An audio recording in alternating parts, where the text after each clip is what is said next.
Hello. Hey. Hello. Hi, Shannon. How are you doing? Hi, Andre. I'm doing okay. Should I say about the light bulbs? Is that what we're going You with should. this? It's kind of a Yes. nice Yes. segue. All right, so motherfucker, I fucking thought I was so cool because we have these like spherical globular fucking covers Uh-huh. over the light fixtures, and I did not know how to like do it, and so I figured it out. I replaced three of those, and then I replaced this giant ass bar like rectangular light in the kitchen. Mm-hmm. So that had two long bars in it. So I put the old ones on the floor because I'm like, I literally have nowhere to put these, like, until I find out if I recycle them or something. So I start cooking, like, my fucking pork with sweet and sour sauce. You know how we do. Yeah. And I'm just minding my own business, and I turn around and kick them very lightly. They shattered immediately. It sounded like a gun went off. Like, it went everywhere. I'm fairly certain it went in my pork, but I ate it anyway. It's fine. So that's where I'm at emotionally, physically, and spiritually. I see. I am a couple of shattered light fixtures. How are you, Andre? I mean, first off, I'm happy to hear that quarantine life is treating you well. Secondly, Yeah. I mean, compared to that, I guess I'm doing fantastic. There's no glass in my food. And also, just... I think I finally settled into like having to be home all the time. Like I found the little hobbies that I can do and the little rituals that like keep me sane. So honestly, it's been better than it was in the past couple of weeks. So I'm good. Everything's fine. This hopefully is supposed to be like lifted not too far, like not too far in the future. So that's what I'm looking forward to. So I can go out, go watch a fucking movie, lick some ice cream, lick the floor of a store, like anywhere. Just I want to go out. Yeah. Yeah. So. Don't lick too many things because you never know what virus is around the corner. That's true. I could be patient zero of whatever is going to be next. Fucking Shanine the virus. Anyway, hi everyone. Welcome to Scary Talk episode 59. We have some news for you. Shannon is going to break this news, so you go right ahead. Oh, I'm going to break the news? Okay, Yeah. So you know when a mom and dad are really in love? Oh. Uh-huh. I'm sorry. That was not the segue I was going on to. Shannon is tired and crazy and wants to pursue other things. So, unfortunately, this has nothing to do with Andre. Standres can calm down. Put your pitchforks away. He doesn't want it. The aliens give it to him every Saturday. Episode 60 will be our last. Mm-hmm. I say that with a deep heart for what we've accomplished because we did accomplish a lot. That's over 60 hours of just a lot of me and Andre fucking around, and we did it for you and with you, and God bless America. I know. I mean, I couldn't have said it better. Yeah, everyone. So episode 60 is going to be Shannon and I's last episode. There's definitely going to be that thing where like she's going to come back for a special episode come episode 100 if this continues because like, throwbacks, whatever. And it'll be like, oh my God, how have you been? It'll be 4 years from now. Like, oh my God, it's crazy. No, like one that can't happen because Shannon and I actually like talk in real life, not just on this thing. But that's true. No. Yes, 60 is the last episode that we're gonna do together. I'm frankly not super sure if I will be continuing this by myself with someone else. Oh my God, surprise host, or simply just cut it off at 60. Wrap a nice bow around it, and that was Scary Talk, a moment in time. Oh, what a moment we stand. I'm not sure. I'm making that executive decision very soon, and I will be letting y'all know. But as far as Shannon, this bitch gone after episode 60, so you best enjoy her, okay? You need to embrace her right now. Yeah. If you did not enjoy my sarcasm at all, the entire 59, 58 episodes, then honestly, fair. That's fine. Oh, what was I saying? I think I was... There's like someone listening right now that is like, oh God, she's finally fucking gone. They're like, I'm tired of Miranda Cosgrove and I want her to leave. I mean, I feel like, we did pretty good. Am I getting emotional? Right now? I don't know what's happening. Yeah, it's been wonderful. And you know what? The Mothman will always be real in your heart. Or, he's real or whatever. Aw, that's sweet. Yeah, no, there's no hard feelings towards Shannon. So if all of y'all want to send hate, don't please. Shannon has a very sensitive little heart, and we don't want to hurt her. So I do. yeah, if you want to send shit, send it to me, and then we'll shit talk about her behind her back. But don't send that to her.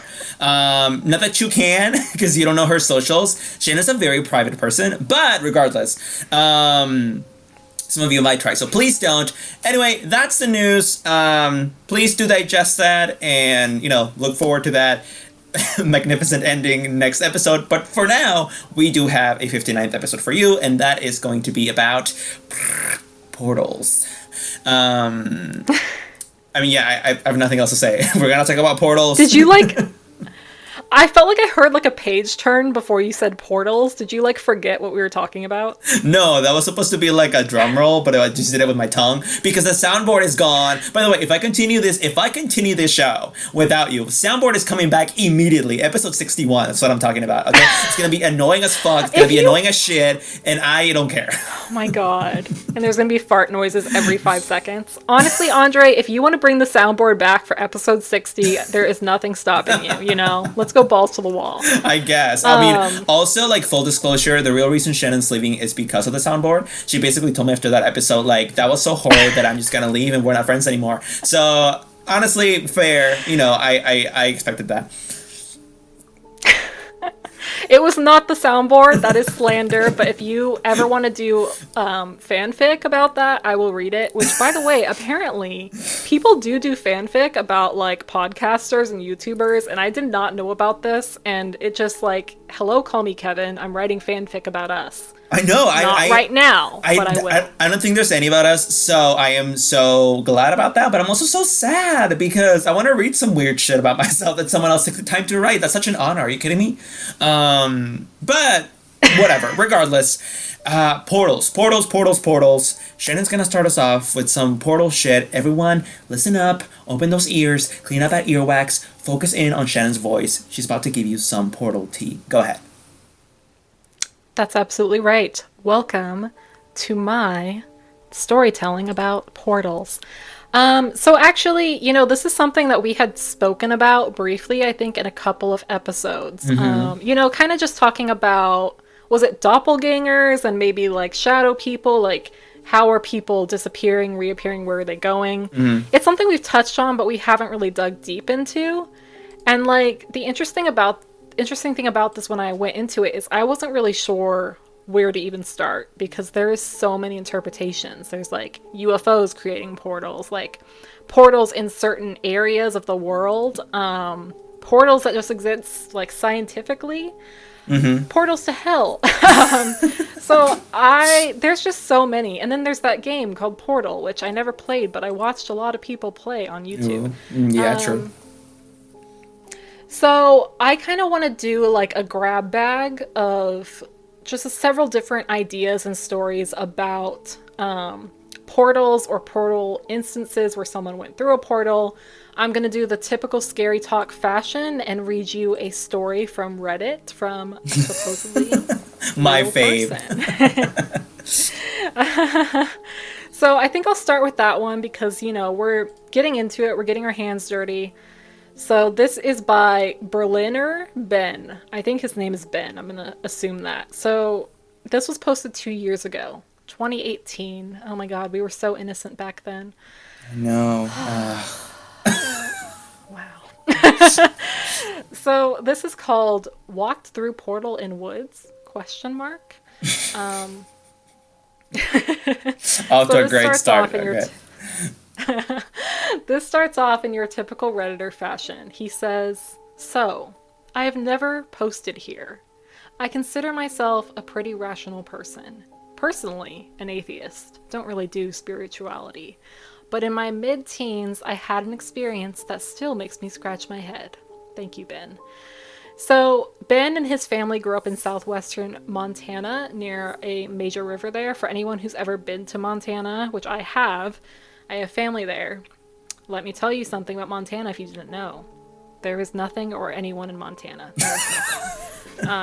Montana is just 1,000 miles of land and 2 cows talking to each other. Their names are Jerry and Ben. Like, that's it. That's the whole state.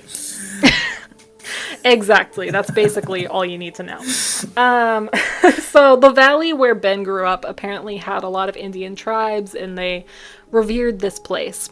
So there was a rumor that there was a place near that river that was used for vision quests. So he doesn't actually know if that's true, but he brought it up anyway, just in case. So, back to his perspective. My older sister and I were walking through the woods on an island formed where this river forked and then joined back together. The island is roughly half a mile long, quite large, overgrown with cottonwood forest. I spent much of my childhood scampering all over it, never had any strange experiences. It was just a soothing and wonderful place. This particular day, however, was somewhat different. The weather was perfectly beautiful, golden sunshine filtering through the trees. God, Ben, you're such an artist. So we were walking calmly through the woods when I felt what I can only describe as a figurative tug in the center of my chest. Ooh. It felt like a fishing line was hooked into my heart, and I had little choice but to walk in the direction I felt it was leading. Just a little sidebar there. That tug he's talking about in the center of his chest, that really, really reminds me of Donnie Darko. Have you seen that, Andre? Yeah. Mm-hmm. So, like, in that movie, Donnie, I forget what it's called. It's called, like, a lifeline. It comes out of your chest and it kind of leads where your fate is going. Like, that's kind of what that reminds me of, but I digress. So, at this time in my life, I was far more open to spiritual/supernatural experiences, so I know I was far more likely to believe what I was feeling. My sister noticed the change in my focus and behavior and asked if I was okay. It was as if I could not speak or think, only follow this feeling in my chest. My sister knew something was up and followed along. I kept following this feeling, this tug into the cottonwoods where the trees grew closer together. That feeling was so odd, I felt completely captivated. As we went further along, I felt that whatever this was, it was leading towards an opening between 2 trees that had grown and arched together over a dry stream bed. He says, I know. Typical, a natural doorway. As I walked closer, this feeling of joy, awe, and happiness grew and grew. So his sister and him actually stepped through the trees into the dry creek bed into the clearing, and that tug feeling that he felt suddenly stopped. So the light around them seemed to become more golden, rich. You could feel it. It was as if time had stopped. It was the same forest, and yet completely not the same. They were silent, soaking it in, and then he saw something black, 2 feet tall, dash across the clearing. Either this thing came from behind one tree and disappeared behind another, but it didn't look like it came from under one tree and dove under another. But I'll be damned if it didn't look like it came from under a tree. Interesting. I'm not really sure what he's saying. I think he's trying to say it like it kind of appeared out of nowhere. So he got a quick look at it, and he'd never seen anything like it before. So he says, shortly after this, both my sister and I noticed this feeling. This change to the world around us faded away. So in a few seconds, it was clear that we were standing in the same forest as before, nothing different from the last 100 times we had walked there. So he basically said, like, that was the one experience, and he says, I'm not looking for a professional psychiatric diagnosis. I've already looked all that up. I just want to know if anyone else has experienced anything like this and what their conclusions are as to what happened. To me, this story feels kind of surreal, like, especially because there's not an instantaneous moment where you absolutely know that it's another dimension. It just seems like he just feels like it's not the same forest. And then he sees something. And I think what's most intriguing to me is that tug. Like, what was leading you there? How did you find it? It's almost like, I don't want to say it's kind of like Missing 411, but I was about to about, say, like, that sounds like something like a precursor to like some Missing 411 event. Right. Like, what if something just pulls you there and it's like, it's leading you there, it's fishing for you, and so it just overtakes you. But they got out, and whatever that, like, small black thing was, like, nothing happened, it didn't kill them. So maybe, that could be anything, right? It could be a Yeah. creature in another dimension, it could be a shadow person, who knows? Let's see. So there was something that someone commented on this. This person is called the Stolen One. And Okay. they said that this could be something called the Oz factor, which I've never heard of before. So the Oz factor, he says, is something usually reported by people who say they've had a UFO type experience. So all the things that this person, the OP, reported, knowing something's going to happen, the lack of sound, the feeling of being in some place that was subtly altered, or the feeling that time stood still, that is typically grouped under the Oz factor when you're abducted by UFOs. So maybe that's an option. But it's like, I don't... Why would they abduct you and just make you see a meadow? Like, what? Doesn't really make sense to me, but that's still, like, an interesting thing. I mean, maybe they've learned from all their abductions before that, like, these humans really don't cooperate when they realize they're in a spaceship being, like, like, with, like, sperm being taken out of them. So maybe they make you hallucinate a meadow. Like, I don't know. Oh my gosh. Yeah, that's also a possibility. Like, especially, like, that happy feeling. Like, that kind of seems like you're being lulled a little bit. Yeah, so that was what I had for the Reddit story. Did you want to go, or do you want me to continue? I'll go. So we can go back and forth. That was interesting. I mean, like I said, it sounded to me like a precursor to like a missing 411 happening. I don't think it's aliens personally.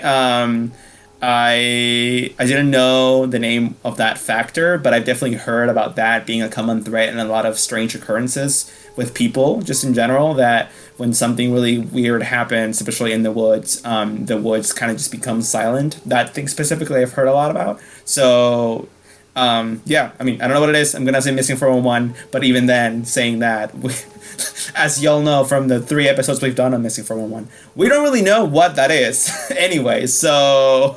Yeah. Yeah, right? We did 3 episodes and we don't know. I know, anyway, so... okay, my turn. I'll be talking about mirrors for a bit here, okay?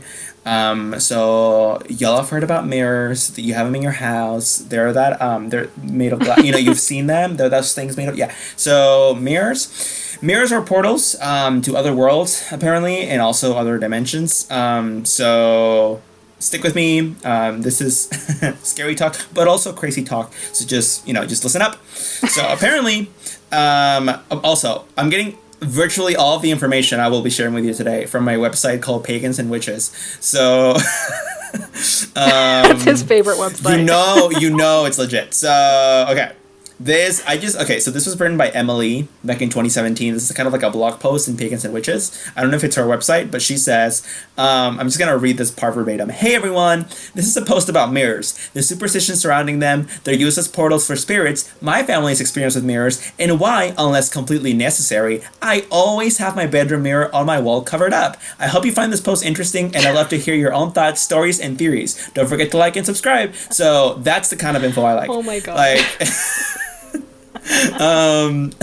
subscribe to my YouTube channel. Okay, so this article, this blog post talks about, first, it goes into the superstitions and folklore surrounding mirrors, some of which some of the audience may already be familiar with. I certainly was. So Emma mentions how a lot of these suspicions date back to Roman times, because ancient Romans believed that mirrors reflected one's soul and had the capacity to bring great misfortune. Therefore, if a mirror breaks, which is the first superstition she brings up, and also the most popular that we all know, if a mirror breaks, you will have 7 years of bad luck. This is because the Romans believed the soul renewed itself every 7 years, which interesting concept, and thus the curse would be removed. So that's where that comes from. I had no idea. I learned something new today. Yeah, I didn't know that. Yeah, so it's also said that if a mirror falls and breaks by itself, its owner will die. That's a different superstition that I have heard about, but I don't know if you have. That's a thing. Does my light bulb count? Like, does the fact that that shattered, like, I mean, am I gonna die soon? It is a bit reflective. Maybe you won't die, but you'll get corona. You'll get Ms. Rona. So, Ms. Rona, go knock on that door of yours. So, mirrors apparently also have often been used as tools for divination, beginning around the 16th century, particularly those made from obsidian. Had no idea. This is due to the belief that mirrors lift the veil between the physical and the spiritual realm. So next time I go get my hen read or like tarot or whatever, I want lady to use a mirror. Not just a crystal ball, not just touch me. I want a mirror. I want the whole 9 yards. Okay, so what other superstitions are there about mirrors? Espejos. Many cultures advocate covering up mirrors whenever someone dies or when people are in mourning. This belief has roots in Victorian, Jewish, African, and Jamaican custom, and it can even be found in certain regions of the U.S., such as the Appalachian and Southern regions. I have definitely heard about this, about covering up mirrors, not necessarily after someone dies, but just in general. Like, oh my God. Like a past house that I used to live in, I had a mirror closet, a door, and I always positioned my bed so that I wouldn't be facing it, which was kind of an awkward bedroom setup. But I was like that scared about it. So I take this stuff seriously. I used to have a mirror in the current room that I have, my bedroom, right in front of my bed, but I had that taken out because I didn't like the piece of furniture, but also just like having that mirror there. That was honestly like half the reason, legitimately. So I like low-key believe in this. I don't know exactly what happens if you have a mirror facing you when you sleep. There's a lot of theories, and I don't know which one I believe, but I just don't want to risk it. You know, I'm that kind of guy. So it's like, and it was so unnecessary. I have a mirror in my bathroom, so it's fine. Anyway. Well, go ahead. I actually kind of feel the opposite because I am a big ass fangirl of Buffy the Vampire Slayer, so like the first thing you want to do is make sure your mirrors are uncovered just in case someone walks in and they're a vampire. Oh my God. So that's how I've lived my life, and you know what? I've never encountered a vampire once, so obviously it's working. Clearly it's working. Yeah, a vampire's been real quiet since you put up all those mirrors in your house, so you're right. Apparently all these regions that I mentioned, right? So Jamaica, Africa, and I was going to say the Jewish, just in an area, but like, oh my gosh. The Jewish is in a place, everyone. Just clarifying. No, but in most, though not all instances in these cultures, the custom of covering mirrors when someone dies stems from a belief that the deceased person's soul can become trapped in a mirror. Again, I've definitely heard about this. This is one of the many theories that I've heard about covering up mirrors. These superstitions argue that the trapped soul will be stolen by the devil or will be unable to complete its journey to the next life. So, bitch, someone dies in your family, cover up those mirrors. I love how she linked these two things, because it makes total sense. This relates to the curse of Bloody Mary, a malevolent spirit whose soul is believed to be trapped in the mirror realm. It is said that if you stand in front of a mirror and you say her name 3 times, everyone knows Bloody Mary. But the point is that she connected it to that, and I wouldn't have done that. And I'm like, that's so interesting. Like, what if Bloody Mary was just like some poor lady that died, and like her family didn't cover up the mirrors around her house, and now she's like stuck in the like in between world, drinking Bloody Marys 24/7. That, well, this doesn't sound terrible, but also kind of sucks.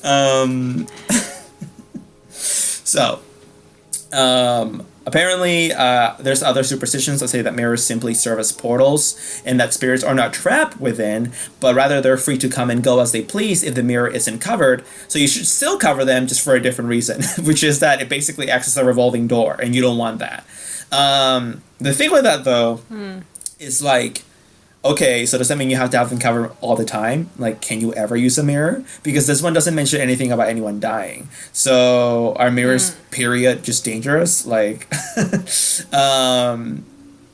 I mean, it's dangerous for me, like, seeing myself there and just feeling, like, deeply disappointed.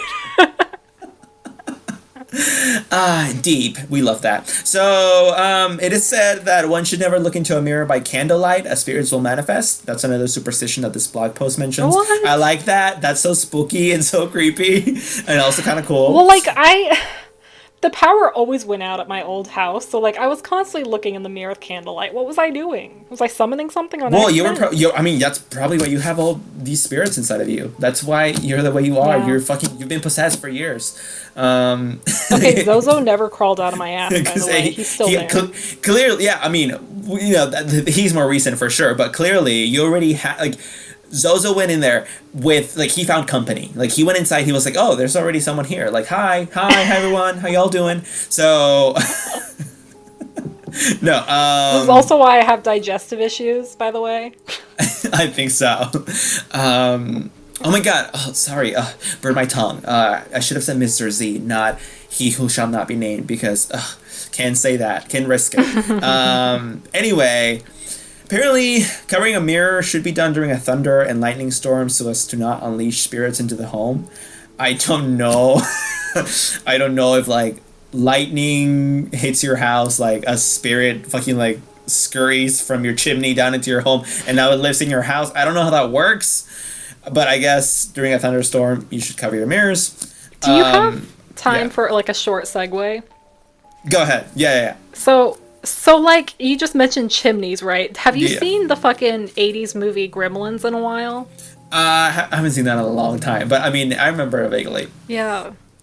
Well, it's free on IMDb TV, so I watched it again, like, as an adult, and let me tell you, that movie is fucking metal. It's a Christmas movie, right? And, like, the main girl, the love interest, she's like, so one Christmas, my father was found dead in the chimney. He had stuffed himself down there with all our presents in a Santa Claus suit, and he just wanted to surprise us. I was like, holy fucking shit. Is this a kid's movie? Santa Claus died in her chimney? What the fuck? So yeah, Merry Christmas to anyone who listens to this in December. Wow. Also, that dad is stupid. Like, yeah, for damn. sure. Anyway, that's good. I'm gonna watch So Gremlins now. I need to watch it. I'm gonna watch that. I'm gonna watch it tonight. Honestly, I'll tell you about it. Okay, so. Apparently, showing a baby its reflection before it turns 1 will mean stunted growth. I've read different things about this. I've read that if you show a baby its reflection before it's 2, that it's gonna like die soon after. This one says that if you do it before it turns 1, it's just gonna have stunted growth, which is far less worse. I mean, what can I tell you? I mean, I definitely won't be like, plastering a mirror in front of my baby's face when he's a baby, but I mean, I'm not gonna, I don't know, whatever. Another superstition is that if you look into the mirror in a room where someone has died recently, you're next. I like that. That's spooky. That's like the plot of a good movie. Well, good movie, who knows, but a movie. Also, no new mirror should be hung in the room of a person that has died in.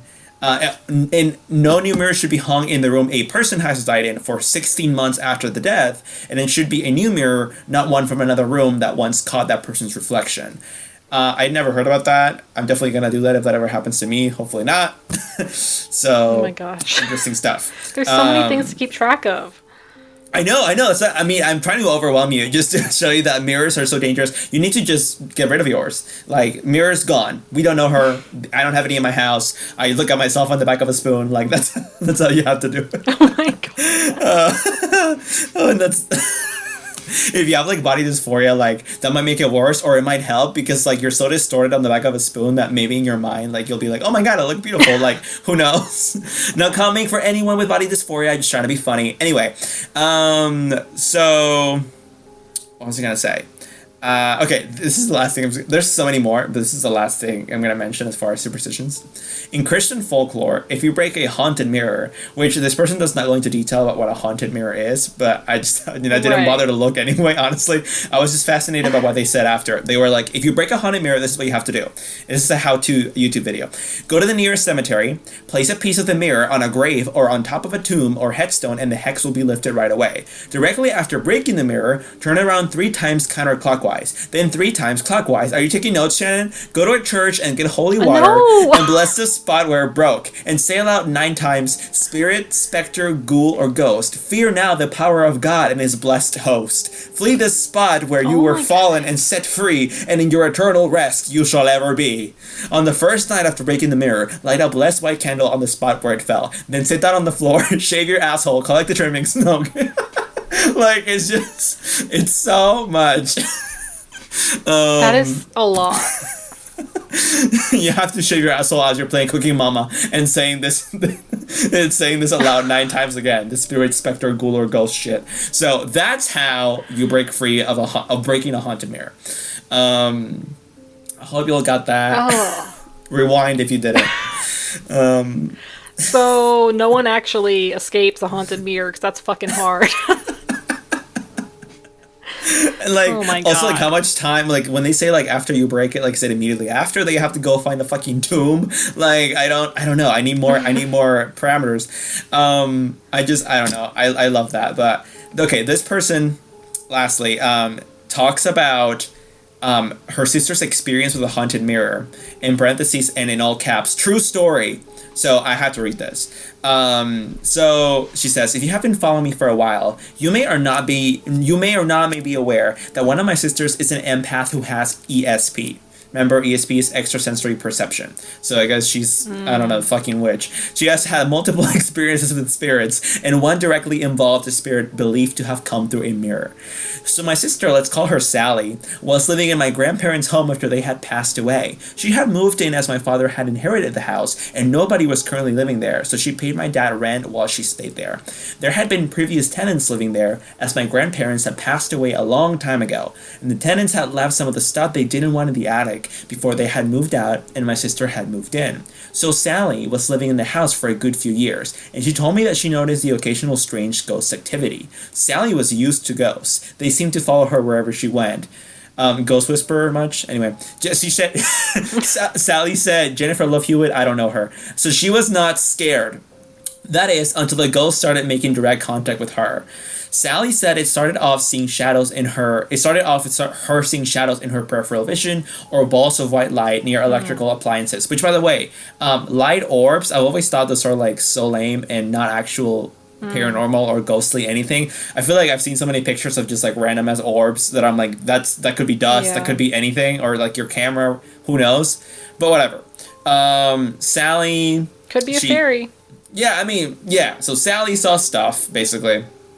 I guess I'll skip some of this. And then she says that at one point, there was a ghost in Sally's house, and this ghost started making direct contact with her. Sally said it started off seeing... oh my God. I went back on the paragraph, sorry. Anyway, at night, she would sometimes hear footsteps in the hallway or the sound of furniture being dragged across the floor in the spare bedroom. Things then got even creepier when she said that she started to feel the presence of someone in her bedroom, and she told me she could even hear what sounded like the labored breathing of a man at night. Can you imagine, like, if it's like a porn ghost, like your ghost is just like jacking off in the other room? Like, oh my God! Honestly, we need to ask Kesha about that. We need to get her on this podcast. Episode 60 is going to have Kesha, everyone, so tune in. She's going to talk about the time she had sex with the ghost. So, anyway, Sally says that things then started to escalate when she at some point thought that this could be the spirit of her grandfather, but after like hearing basically like this ghost jack off, she was like, no, that's not my grandpa. Grandpa only jacked off in the daylight. So, so things started to escalate when my father put the house on the market. My sister was due to move into the family home then with me, and my parents would buy a new house down the country. Lots of people were soon coming and going to my grandparents' house as my father arranged viewings. These seemed to make the spirit a lot more active. Sally would enter a room of the house and find it filled with a light smoke, the smell of cigarettes in the air. Another time she was watching television when she heard a loud crash and saw out of the corner of her eye her boots fly across the room. At night, I mean, or her boobs too, you don't know. I also freak out when I see those. At night, Sally was never alone in her bedroom. Not only did she hear the labored breathing, but she had even felt a pinch on her bottom once or twice upon entering the room. Ooh, Kesha said who? I know. She felt eyes on her as she undressed for bed. This ghost is a creep. Sometimes a male voice would wake her up from her sleep by speaking her name. This is not in the story, but I'm just gonna do it. Sally. One morning, she woke up and heard something else. Scopata. To keep this PG friendly, I will just say scopata is a certain swear word in Italian. Full disclosure, I did not look up what scopata means. I'm guessing it means big boobs. Because if it Oh doesn't, my goodness. anyway, when my sister looked it up online, she was very confused. I asked her what she hadn't cleansed the house yet. She told me she was worried about angering the spirit and that she was feeling a little less scared these days. As she said one night, she woke up and felt the covers being pulled over her as if the spirit was gently tucking her into bed. She said that she had learned to coexist, which is just horrid. Needless to say, my family thought she was crazy until she caught audio evidence of what she used to hear at night. Muffled voices, footsteps, breathing, and even whistling. The time came finally for Sally to move out. She began by moving all her furniture into the family home. A lot of the furniture belonged to both my grandparents and the previous tenants. One of these was a big, beautiful oval mirror with a white frame. It was being stored in her hallway for the time being, along with some other furniture. One day, I was sitting in my living room when I heard a loud crash. Sally, who had already moved in, and I went out into the hall where my father was standing at the end. "What happened?" I asked. "The mirror broke," he said. "It just collapsed." The mirror had fallen on its own whilst he was in another room, he said, which I guess means Dad's gonna die. He took it outside and placed it in the trash. Then he came back in and asked Sally if she wanted to keep the frame. "I found this too," he said, "behind the glass." He handed her a piece of paper. It was a news article from 1985 about some football match. The whole article, however, was written in Italian. That's when Sally remembered Scopata. I asked where the mirror had come from. Did it belong to her grandparents, a previous tenant, or did she buy it herself? "I found it in their attic," she said. "I took it down and painted it and hung it in my room. My father told us it belonged to the mother of the last tenant. Let's call her Maria. Maria loved to go traveling the world and had accumulated a lot of stuff from different places. She had asked her son, the previous tenant, if she could store some of her stuff in their attic, but she forgot to take some of it back. The mirror was one of those things." So basically, what my sister and I concluded was that the mirror likely came from Italy and may have contained the spirit of an Italian man that told my sister she had big boobs. Why? We are not sure. Perhaps the man had passed away in a room with a mirror in it, uncovered, like many superstitions say. But since it broke, Sally never had any more experiences with that ghost. Like, it didn't follow her into her house. Perhaps he was set free. What do you guys think? Like, comment, and subscribe. So, that's the story. What a fucking weird-ass ghost. Like, come on. Like, oh. That was a roller coaster, okay? It really was. And also it just brings up questions of, like, do ghosts have libidos? Like, I don't... Well, I just think, Does he have something to jack off?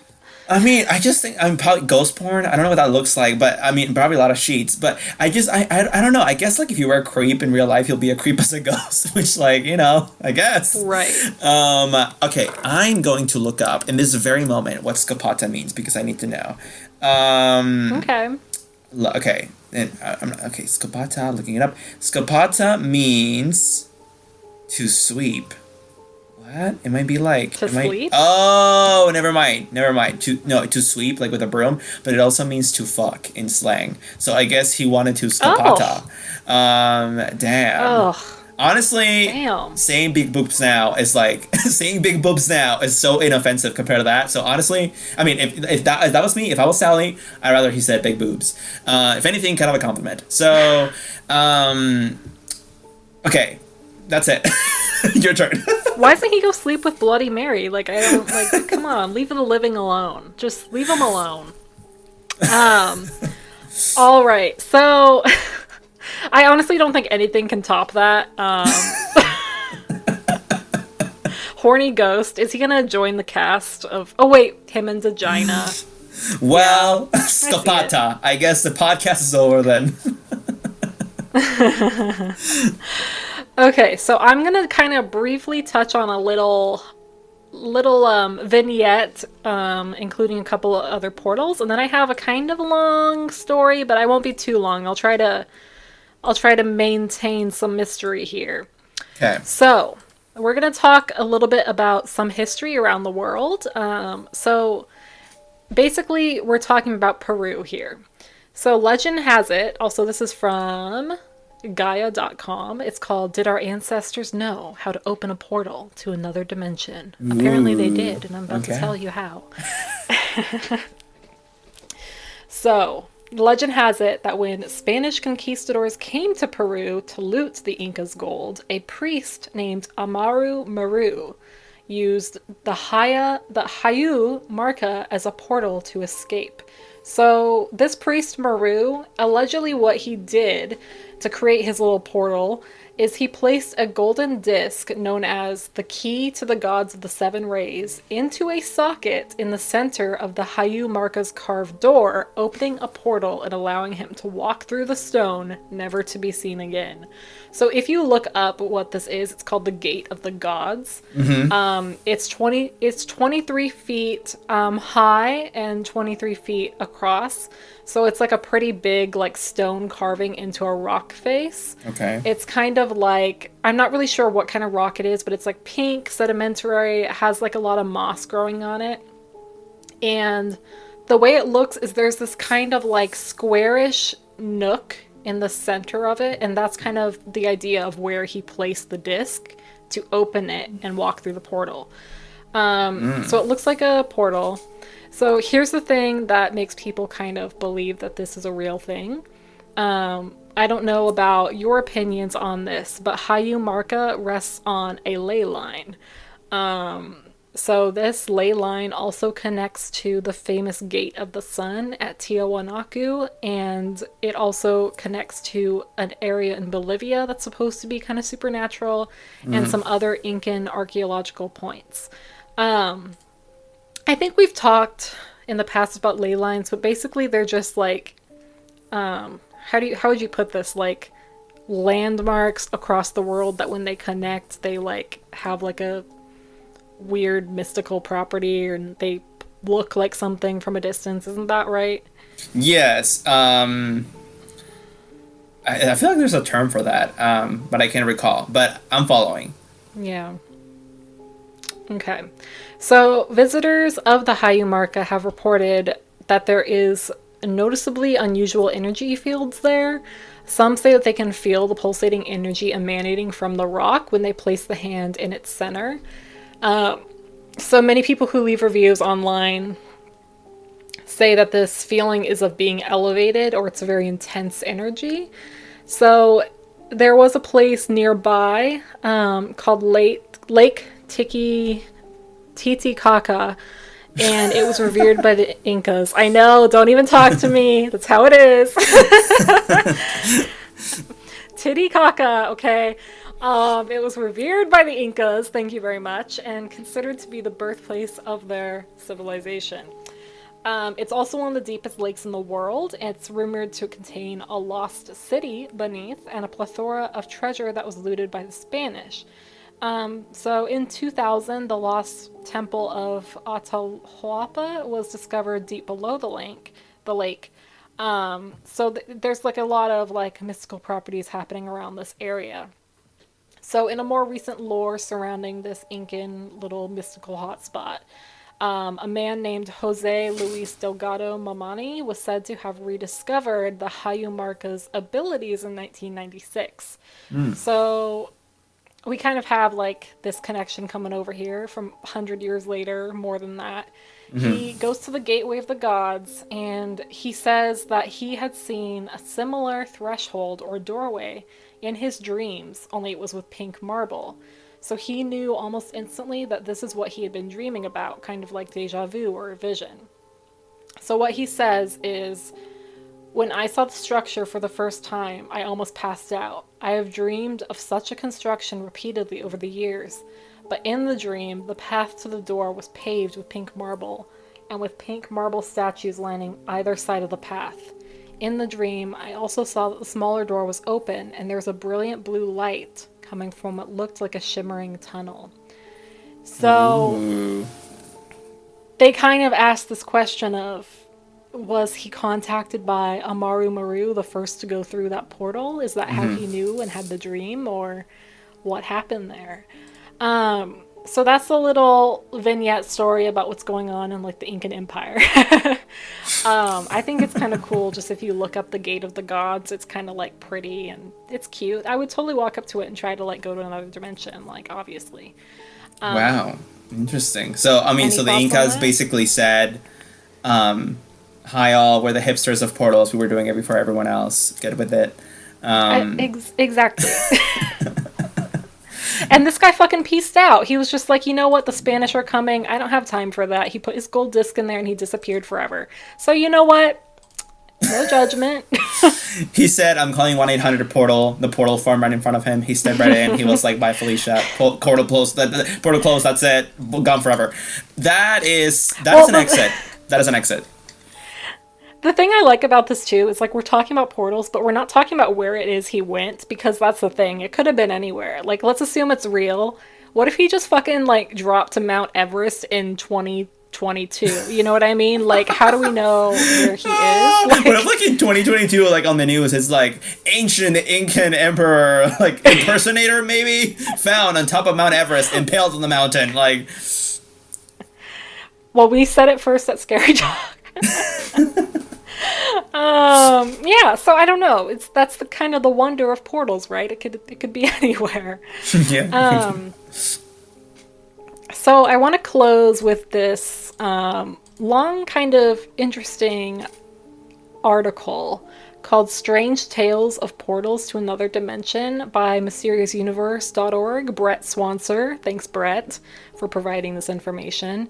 I didn't fact check any of this, but it's so in depth. Like, this is a huge article, so I'm just gonna like believe Brett on this one, but y'all can look into it if you want. Also, have we ever fact checked anything ever? So one time I went to an actual library and I read one book, I think.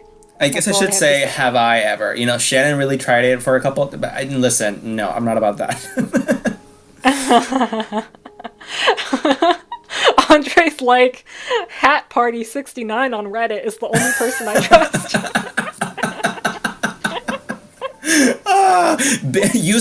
User Big Penis Hat tells us a story about alien abduction. Yeah, exactly. Oh god, quality content. All right. So, I want to talk about an interdimensional portal in the town of Ong's Hat, which is why I just said the word hat. There you go, the brain. It's no longer a mystery. So, Ong's Hat is just a really small abandoned village. It's found in the Pine Barrens of New Jersey. We love New Jersey because the New Jersey Devil, you know. So it purportedly got its name from a man named Ong. So Ong as O as in October, N as not, G as green, Ong. So Ong once threw up his fancy silk hat in frustration when the jealous lover of a woman he was having an affair with stomped on it, after which it became stuck on a pine branch. This town supposedly started as a single hut, Ong's Hat. So by the 1860s, the village had grown into a big town, but by the 1930s, the town kind of declined and was abandoned. They left behind a lot of bootlegging and booze, crumbling buildings, empty lots. So it was just kind of a mess. So there is books written about this town and kind of the curiosity surrounding it. So author Wally Fard, author Joseph Matheny published a book. Author Willie Farts? I'm about to talk about Mr. Fard. So author Joseph Matheny published a book in 2002 called Ong's Hat, The Beginning. And this claims that in 1978, a man by the name of Wally Fard settled in the New Jersey Pine Barrens after purchasing 200 acres there. Okay? This is what Wally's doing. So Fard, who was a member of a secretive cult, the Moorish Orthodox Church of America, had allegedly just returned from traveling the world studying various philosophies, magical practices, and spiritualist techniques in exotic places like India, Persia, Afghanistan. He later joined another cult. Basically, he's a interesting man, very weird, comes to Ong's Hat and begins to do some weird shit. So there's just so much to this story. Like, I feel like it's something you can look into. But basically, he was interested in tapping into parts of the brain to unlock vast human potential, such as ESP, telepathy, curing your own diseases, obviously dimensions, stuff like that. And so there was a couple of scientists that came here and They went about creating a makeshift lab in an abandoned barn. I'm fairly certain this was all on Fard's property because, they were willing to listen to him and, they wanted to study the area. So the scientists' names are Frank and Althea Dobbs, brother and sister. So they apparently were raised within a UFO worshipping commune in Texas. So they team up with Fard, they build this lab, and they were so intrigued. They were so intrigued with Fard and his cult that they established the Institute of Chaos Studies based upon it. So this is how they got their funding and equipment to kind of do their studies and do bizarre experiments using psychedelic drugs, monitoring brain activity, weird stuff like this. So they created some weird devices. I told you this is really intense, so I hope I'm able to cover it all. Yeah, I know. Honestly, take your time. I'm listening intently. This is really intense, though. You're right. Yeah, so they used a lot of odd machines and devices for their experiments. One of these devices was called the egg. This egg was supposed to be a modified sensory deprivation chamber hooked up to computers with various electrodes attached to a human subject to measure their physiological responses, and then a helmet with a brainwave manipulator. If this sounds like Stranger Things, the author actually does mention that in the beginning. He's like, this fully sounds like Stranger Things. But, who am I to judge them? Maybe it inspired it. So, there were several versions of the machine that were built. They were doing things, but the fourth iteration is the egg, and that's the one that apparently yielded some interesting results. So the fourth generation machine, they tested it on a runaway named Kit that had apparently shown up at some point. I'm not sure how old this person is, but I think it was probably a young person. So during the test, the machine purportedly completely vanished before everyone's eyes, only to reappear 7 minutes later with a startled but excited Kit, who claimed that he had been briefly transported to another dimension. So the scientists were astounded by this, and they called the portal they had apparently opened the Gate, which also sounds a lot like Stranger Things. Thank you. Goodbye. Yeah. Welcome to the podcast. So doing these experiments, they had apparently made more successful jumps to this alternate reality. They described that it had no abundance of plant life, no humans, but an abundance of plant life and water. So Ong's hat was supposedly eventually threatened with a leak of dangerous nuclear material from a nearby town called Fort Dix. So in response, the residents began to flee to this alternate dimension. That's like the theory they're working on. But, it is dramatic and it's a lot to deal with. The author, Joseph Matheny, he claims that he found documents that corroborate this, that outline the events, and interviewed the scientists. But there's never been any corroboration that these ever existed or that it ever happened. But it's still like a conspiracy theory, apparently, online, that this is something that has actually uncovered interdimensional travel ever since it was put into operation in September of 2008. Something called the LHC, which is for sure a real thing, created by the European Organization for Nuclear Research, has been creating a bunch of weird claims of interdimensional rifts and stuff like that, kind of using similar technologies.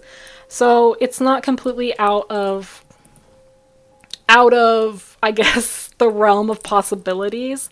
But really, we only have that story of what happened when those people went there. There's a lot more information here continuing into what they did at that research center. Where was it? It's in Switzerland. So if you want to read that, the article's there. But mostly I was concerned with the egg. I thought that was really interesting. Yeah, that is very Stranger Things for sure. Yeah. I don't know. There is like pictures too, like it said, well, okay, here's the thing. There is pictures of Ong's hat and like the abandoned buildings, but like as far as like the barn or where the science stuff is, obviously that hasn't materialized. So, I mean, it's fun to think about and it's interesting. So that's where I'm at with that. You know, maybe we can. Maybe sensory deprivation is the way. I mean, it's just like when I was listening to all of it, like especially the sensory deprivation part, right? Like I just think that sounds to me like how lucid dreaming works, or like when people say that they astrally project, which I guess I've said in the past that I do believe is a thing, but like I I'm not like thoroughly convinced, honestly. And it kind of sounds like that. Like I think that sensory deprivation could lead to hyper realistic hallucinations that are maybe like, you know, like like you can confuse with reality so easily. I don't know that would actually be real travel. Same with astral projection. Like I don't know if, you know, like meditating till your ass hurts, like it's actually gonna allow your spirit to exit your body so you can travel into the, I don't know, the devil realm or whatever. I don't know about that. I think that I like interdimensional travel. I'm not saying I don't believe in that, or, you know, like portals lead to other places, or even when we're talking about mixing 411, right? We always talk about we talked about portals during those episodes because a lot of people say that all of a sudden they find themselves somewhere completely different than they were 1 minute ago. So I definitely believe in that. That's not the problem. The thing is that I don't think it's something that humans do or can really do by themselves. Right. I think it's something that happens to them. They either step into one by accident, or they are lured into one, or they unknowingly let a portal into their home, like, you know, like the story, like a haunted mirror. The mirror, though, isn't the kind of portal that you can go into, though. It's just a kind of portal that allows like things to come into your home. So it's a different kind of portal in that sense, the one that I talked about.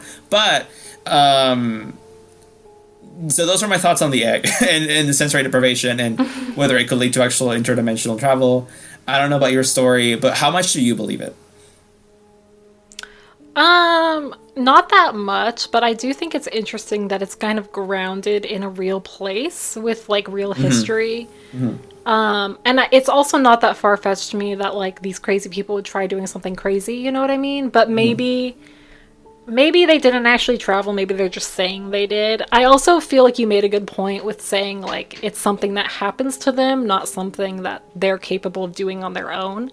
Because I do kind of just see humans as like, we're just humans, you know, like there's nothing special, there's nothing going on here, like there's no like secret to transferring to the different dimensions on your own, except for in the OA. Thank you very much. Which I'm sure you're still devastated is never coming back. Don't say that. Don't ever say never. Justin Bieber said that. Okay. Yeah, no, so I feel like it's a possibility that some people can probably like astral project, but I view that as being within this realm, you know, not going to another dimension. I feel like the thing with dimensions and portals that really gets me is that they tell you go through this portal, right, and you'll get to another dimension, but how do you get back? Like that's always the thing that pops up to me is like, what happens when you go through that portal? Are you going to be responsible for getting yourself back mentally? Right. Do you have to find it again? Is it in the same place? Like it's just a very intense, and it's, I mean, I don't know, have scientists proven this? That's probably something we should have checked into. Is there even like there's theories, have they proven what exactly? Like the existence of other dimensions? Well, it's a tricky question, isn't it? I mean, the way we think of it, no. Technically, I mean, we know that we know that there's more like we live in the fourth dimension, right? Like you and I live in the fourth dimension. Wait, yes. What? Fourth? I'm pretty sure. I used to think it was a third, but I'm pretty sure you're supposed to say it's technically the fourth dimension.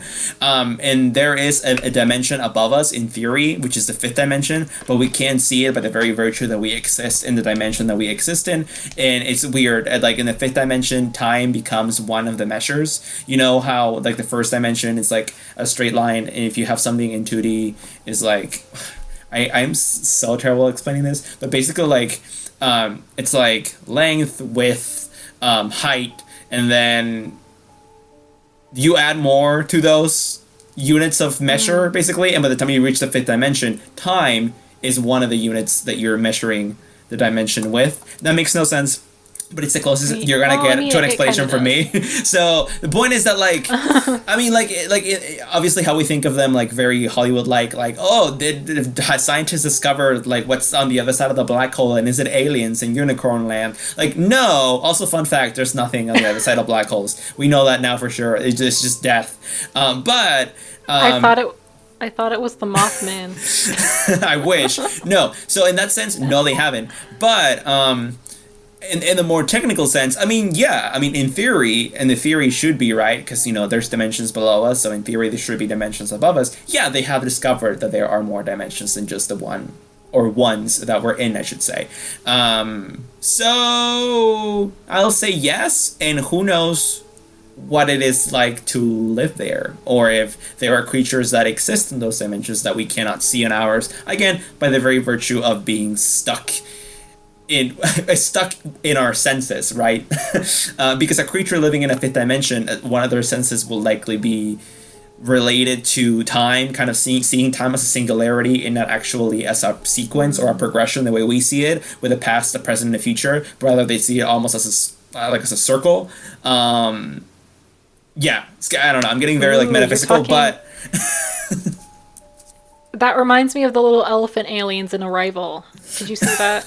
yeah. Kind of, kind of like that, I guess. Yeah, I saw the movie. Good movie.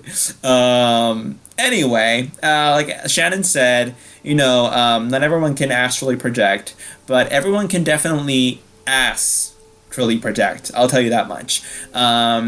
Glutes are very important. You guys need to work those out. I know that if you guys work out, don't forget glutes. Glute day is very important. Just as important as leg day, just as important as back day and arm day. Glute day, very important, especially if you want to project that ass onto other people's faces and have them admire you for it. I'm going to leave you with that for this episode. Shannon, anything else? Is there anything else to say? I completely agree. I'm glad you don't disagree, because I was going to give you a digital slap. Glutes, very important. Everyone, we love you. Thank you for listening. The Mothman is real. I'm hungry. And next episode is our last with Shannon here.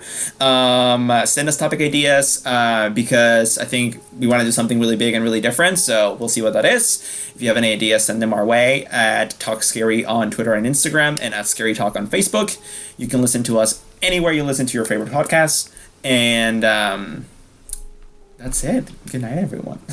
Wow. Remember, work on your glutes. Do not disappoint Andre. Don't disappoint me. I'm watching you all. I am rooting for all of you. Good night. Bye. Good night.